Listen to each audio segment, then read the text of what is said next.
Yeah,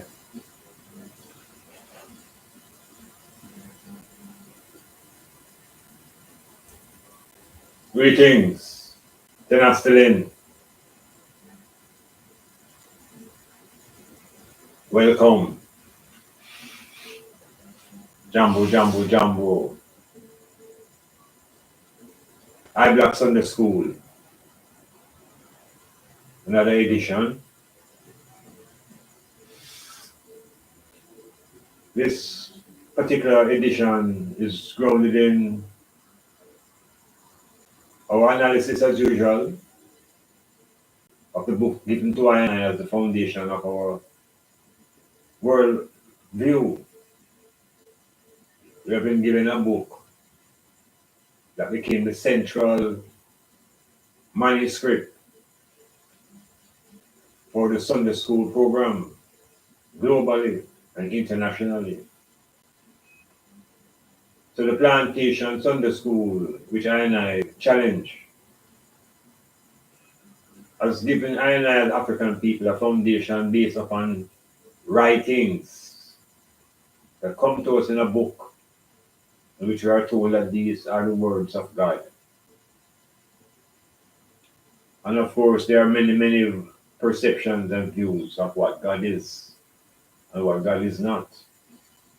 But the African has been convinced by that book that there is a singular God and that God dwells in a place before even earth was built. And how do I and I come to this information? As I said, the ones who are listening and who participate in the reasoning, I Black Sunday School examines three major books given to us out of the over 70 books in the Bible. We currently do 66, but there are another 20 odd books. So we'll not complicate ourselves with trying to understand what is in all of these books. I'm suggesting to the idea that the fundamental books that control the African mind are the books of Genesis, Exodus, and Revelation. Everything else can step aside. And so this Black Sunday School operates under the premise of exploration and examining what the traditional planter class Sunday School has programmed into us. And we get the program from our parents, we get it from their parents, we get it from the Sunday School format organized by the colonizers. So I say that to speak to one of the books in this program that I think creates not only mystery but fear. Fear in the mind and the brain of the black man. So I will speak in this edition on the book of Revelation, the book that is not spoken about in Sunday school at all. And if ever mentioned, it will with all the fear and dread and terrorism that can attack an individual's mind. It's a book of fear, book of end of times, book of all sort of things that people don't even want to read. But it is connected to the Holy Book. They attach it to the back of the words of God. So the program is that we accept the words of God from the beginning, in the beginning, and we climax the events of the words of God at the end in a book called the Revelations. So the Revelations, I'm saying no, nobody really speaks about it. It's really Rastafari, perhaps, is the first set of man to start read Revelations in a way to interpret it to be effective in the process of liberating black consciousness. There's only one book I and I have to look into. And even that one book is the foundation of the lyrics that Rastaman put into his music. So there's great respect for the text. And so even the book of Revelations now, it has an aura. But I don't want to get into the aura. I want to speak to how those revelations connect to the Genesis. And is it reality that the Genesis is at the front and the Revelations at the back? And who put it in that order? So I'm challenging that order. And it sounds simplistic that you should challenge a book that starts by saying in the beginning, because you're going to say what was there before the beginning. You must have a beginning. That is the mindset. So we never ever ask the question, what about before the beginning? What transpired before the beginning? Our consciousness can move beyond the ceiling. So the meditation that I and I want to pay attention to now is the ceiling that they have set overhead. A ceiling which they claim is impossible to reach. Some call it the sky. And they tell us that the sky is the limit. And there's no movement beyond the sky. So we have to examine the heaven. What is the nature of this heaven? What is this nature of what was happening and existing before the beginning? So it takes a bit of courage to move the intelligence and your inquiring mind before the beginning. But it's a state of consciousness. And because the beginning is a ceiling, we find it difficult to move beyond the ceiling. So we are trapped in the beginning. Liberation of that entrapment comes forward through the knowledge of astronomy. Not astrology, through astronomy. The study of planetary bodies and their movements and the various combinations of stars and galaxies and constellations. None of us asks any question about these things during Sunday school, nor are we necessarily aware. So why I want to speak with the Revelations is because it is in the book of Revelations.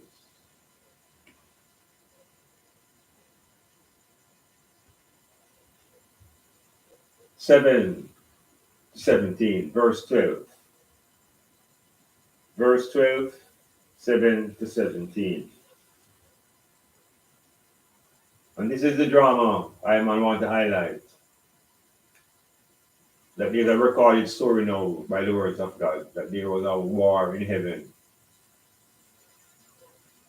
And we look in the book of Genesis and we see that in the beginning God created heaven and the earth.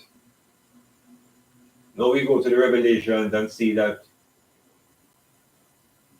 war was fought in that same heaven. So we could spend a little bit of time looking at what heaven is. We are already condemned to earth already, to the narrative. And it tells us that God created the heaven and the earth. What is the heaven? Is it plural heavens or is it heaven? What is our knowledge of the term heaven? Because these are the first two things we are given that has been created, heaven and earth.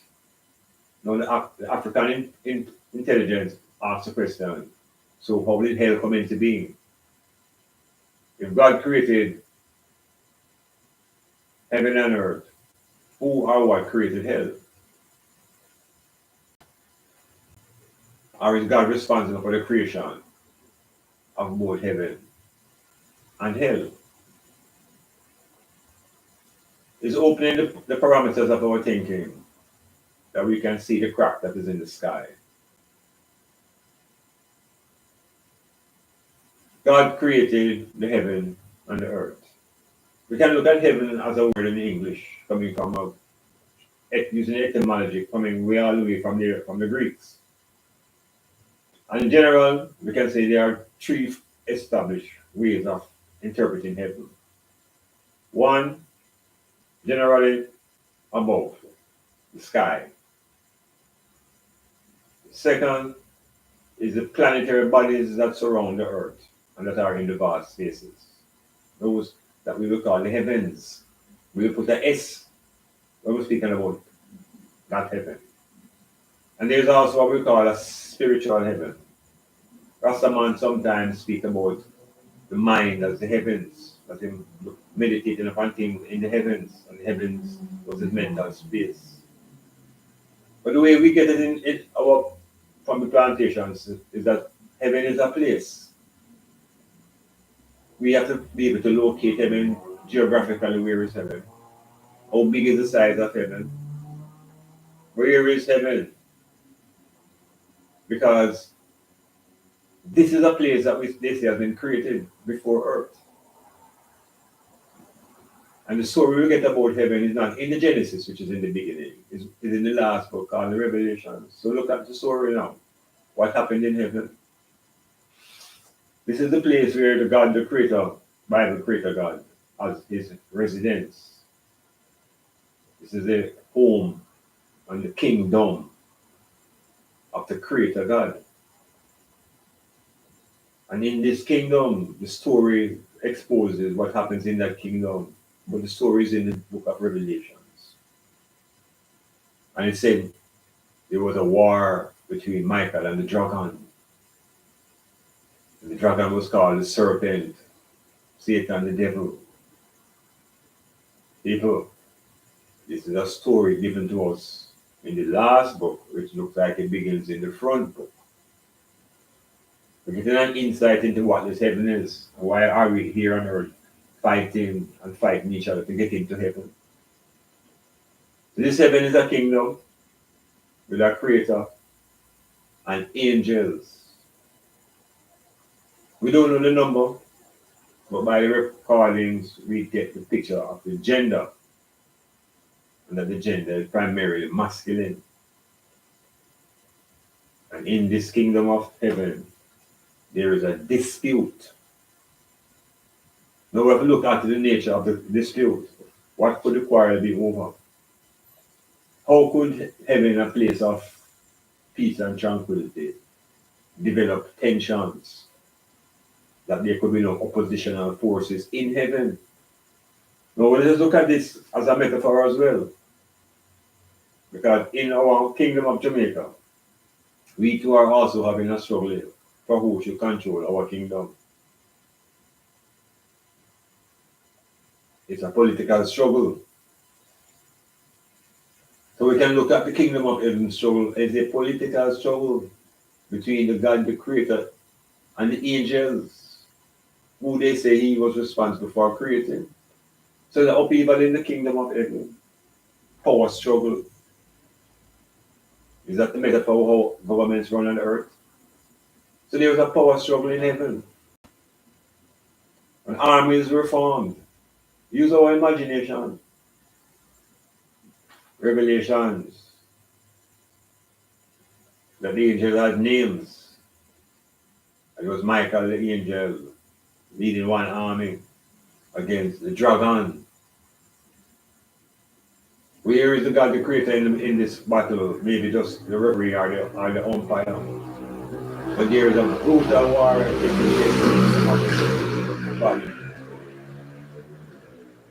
and the serpent is defeated. Michael slay the dragon. And in that slaying of the dragon and the angels of that army, they were all kicked out of heaven. This is the story. And in that expulsion from heaven, Satan fell to earth.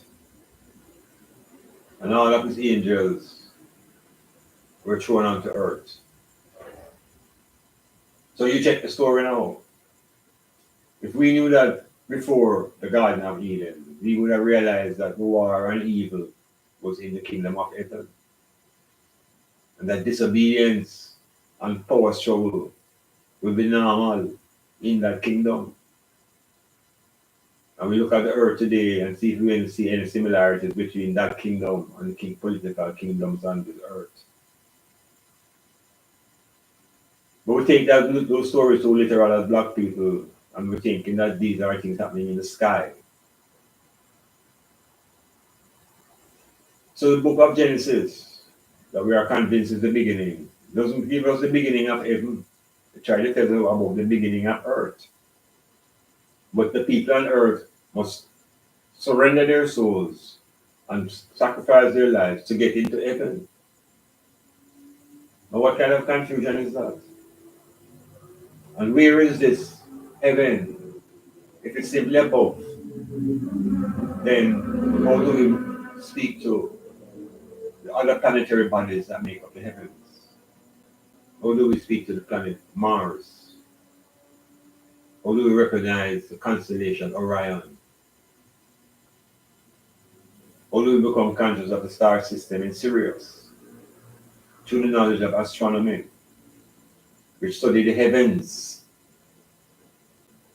and to confine the mind to this concept of the singular place called heaven, where in that singular place somewhere in the imagination dwells a father with a long beard, and sitting beside that father is a son.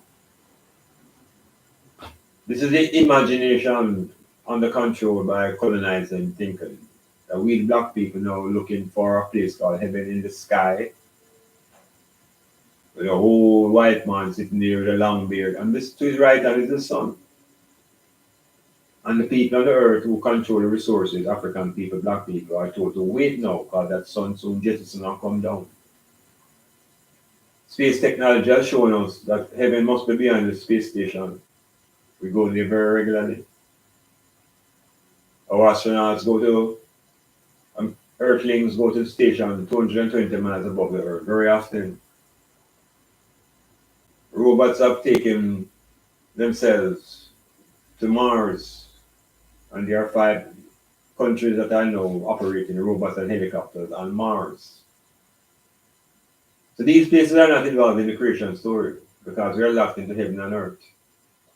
So we ask the ultimate question now, that who created hell? And where is hell? So you check it. God created heaven and earth. And we see what heaven is to a firm degree, and we see what earth has been. Who created hell? And where is hell? So in a nutshell, we are told physically and geographically that hell is under the earth, inside the earth. Yet there was heaven and there was earth, but there was no hell. So when did hell go inside the earth? So it's mythologies that have us fearing now going to this place called hell that exists only in the imagination. There is no hell inside the earth. Inside the earth could be very hollow. The planets could be hollow. But we don't think out these possibilities. We wait on the Europeans to tell us what they think about these things. So we'll think we have to disassemble is the heaven and hell construct. We have to step out of heaven and hell and be powerful on the earth. Yes, God created heaven and God created hell. It is I, the people, who control earth. And earth has no creator. Earth has always existed. Ever thought about it? Earth has no creator. Earth has always been here. The sun has always existed. And there's no fear of the end of any world. The sun is the center of Earth's existence. And our solar system is small in the galaxy that we call Milky Way. And the Milky Way is a small galaxy that also rotates on its own revolution. Nothing is stationary. Everything in the cosmos is in motion. And so the liberation of the black mind for full motion means we have to move the ceiling. And that ceiling is that imaginary beginning that locks us into a zone called heaven and earth. And we're unable to experience the vibrations of the cosmos and the various infinite bodies that exist around us. We are all centers of consciousness inside the cosmic vibrations. Each individual is a center of consciousness. And you being an individual conscious doesn't prevent another from being individually conscious. So once you identify your consciousness at the center of the cosmos, then you are in control of your own destiny. And your energies will come from the cosmic forces, from the atoms that make the stars, that make the planets, same atoms that make up I and I. There's a liberation out of astrology and the belief and superstition into reality of the planetary bodies. Why the Dogon people are aware of Mali's powerful connection to the Sirius solar system, to the Sirius star system, where the people of Egypt recognize the Sirius star system as well, and the importance to Black people of Sirius. That should be part of our education in Sunday school, which will lead to the knowledge that we have galactic history. Yes, our history doesn't begin in a garden in the earth. Our history comes from the various galaxies that surround us. So this particular Sunday school, speaking to political struggle and its genesis, I want to connect it to the fact that in an island like Jamaica now, the people are celebrating the announcement of our general elections on the third day of September of 2025. And so that struggle that took place in the Kingdom of Heaven is being replicated all around the world where there are contestations for power. Each side show the next side that they are superior, and people go out and they vote and they fight and they decide who must run the kingdom. Within the kingdom before the beginning, Lord God decides that he must run it. And even though these angels were his creation, and vexed that they had their own will. And in having their own willpower, they decided to have authority and governance over themselves.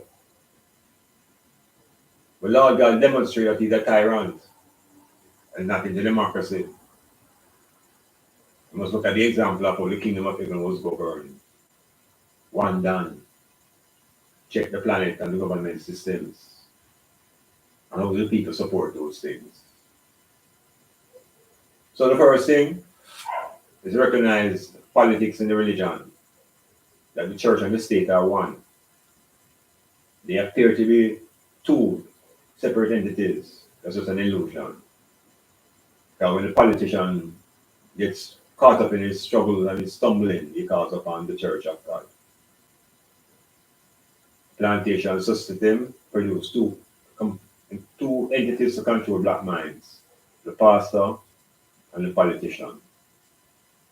And together they call themselves ministers, and together they control the state and the mind of the people. So to recapture individual minds, we have to come out of the beginning platform and begin to see I and I as have always been in existence. We are infinite beings, we are intelligent beings. We can govern, but we need sovereignty in our own thinking. So we have to keep checking out this Lord God that has been planted into our brains to give us the sense of confidence and see where it is time to develop self-confidence versus a type of confidence that is manufactured through faith and belief, which ultimately doesn't produce much action. So again, I give thanks for the occasion to speak and to say what is what. It's a high Sunday school, but because the island is moving into politics, and because the world is now being absorbed with political intrigue and leadership and governance and dissent and obligation, African people, it's our time to find out where is the foundation for our political awareness. Do we continue to look to biblical stories, or do we begin to look into the practical? Ibrahim Traore, the Sahel states, that is our future. That is the revelation. So more power to the island, and you can drop me a note by email to iblak@yahoo.com, and Beginning in September, every Tuesday, Metamorphosis will be on primal4k.com. Starting in next month, every Tuesday night. We'll get a steady diet of the metamorphosis again as the world goes through its own transformations. And we need to be able to analyze as quickly in the most practical way to make final decisions when what they call forward. So move forward to the island. I've not Sunday school, hoping that the island think a little bit deeper now about the science of astronomy and how it conflicts what they tell us about in the beginning. That it is impossible for the story to say that the God said, "Let there be light," and there was light, and there was a sun, because the sun is a star in the cosmos. The sun is one star in the heavens. So we have an infinite number of stars. So there is no moment when the earth was in control and there was a switch that turned on the light. The sun is older than the earth. So there was no time the sun was in darkness and the earth had light. So the sun had to exist to hold the solar system together. And one of my brethren from Toronto who passed through, I call him now Black Sun. And this man is directly convinced now and he understands the power of the sun, that he declare openly that the sun is black. You know, and I didn't think about that. The sun is black.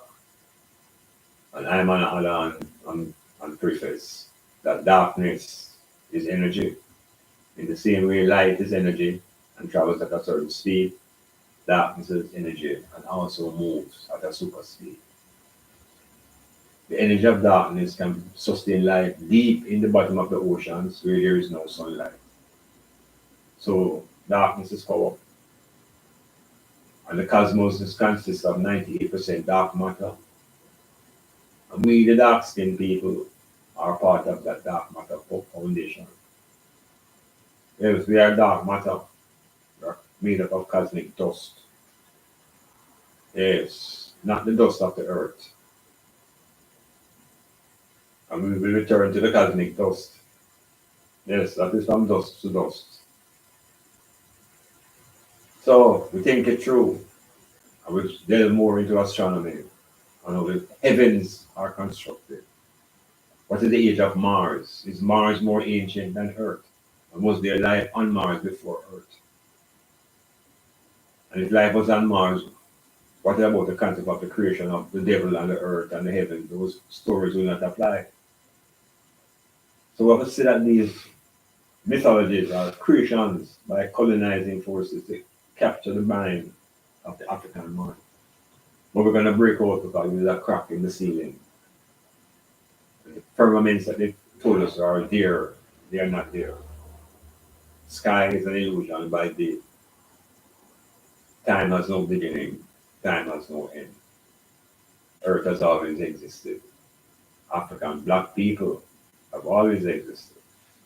There's no first block, and there's no last block. We are internationally global and we are galactic. So sufficient with King James and his Sunday school program of insisting that there is one creator God.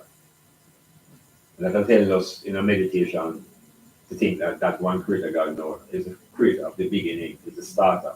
We never examine how did the creator God come to be, how it was the creator God created, and by what and by whom. And it takes the intelligence into the dimension of infinity, where we're talking about a recurring creation, where there is no real first. In the same way, there is no first number. So we open our concept, our meditation, to rethink our soul to be what it is, and we hold on to consciousness. We don't need to save anything called soul for anything called heaven.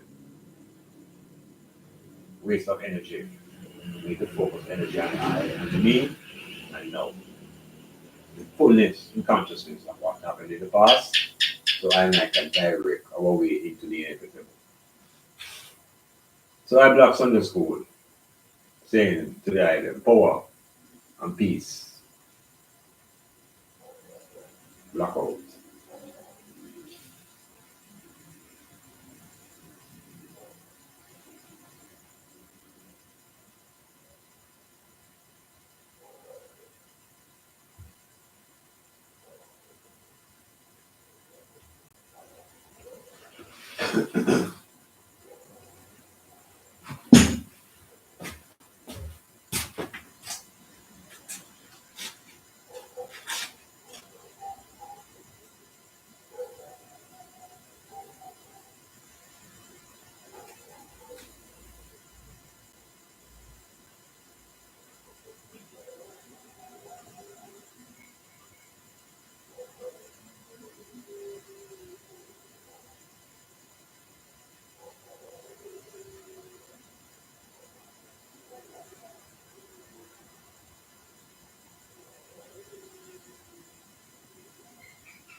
Yes, I. So, we wrap up this Sunday school, Black Sunday School, another session.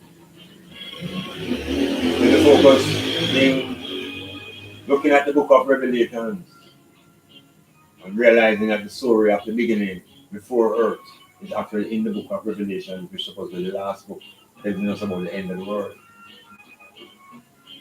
So we see a lot of movement of text to create imagery and force the mind of the African to get locked into this concept of a beginning and end.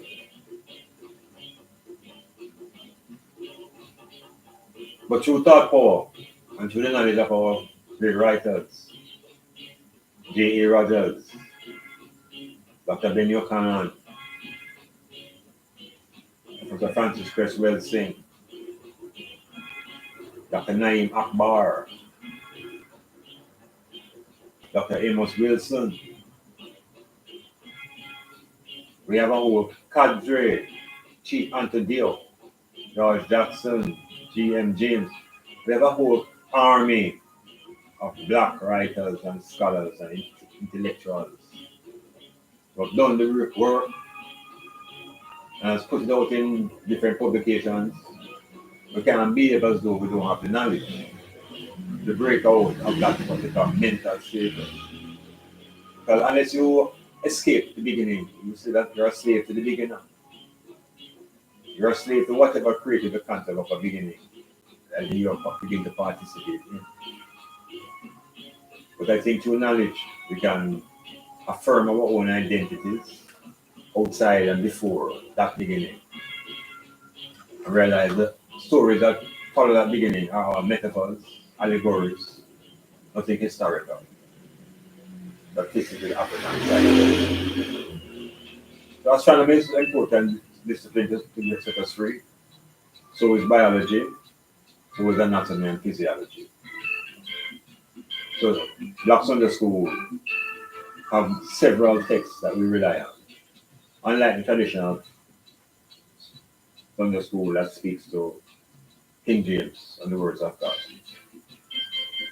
We can conclude in this session that whatever God is conceived to be, in today's world, we see nations that are committing the most severe brutality, calling upon God.